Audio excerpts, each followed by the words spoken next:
सूबाई वज़ीर works and services ऐं जेल अली हसन ज़रदारी जी हिदायतुनि ते वर्ल्ड बैंक जे वफ़द केटी बंदर जे मुख़्तलिफ़ इलाइक़नि जो दौरो कयो। चेयरमैन ज़िले councillor Thatta Abdul Hamid Panwar world bank जे वफ़द सां गॾु आउटफॉल जे गेटनि जी तरक़ियाती कमनि जो जाइज़ो वरितो ऐं ब्रीफिंग ॾिनी।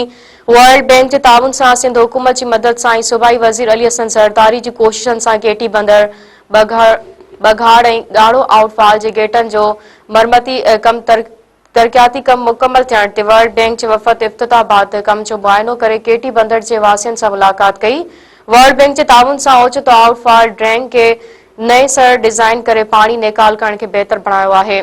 उन मौक़े ते तर्जुमान मोहसिन हाउस ठठी जो इंचार्ज शाहनवाज लोहार, chairman union councillor गुलेल Ghulam Nabi Sheikh, Pakistan peoples party ताल के सदर घोड़ावारी रमज़ान पंवर, रईस खुदाबख्श सोबाणी, नज़ीर अहमद खुश्क ऐं ॿिया मौज़िज़ मौजूद हुआ।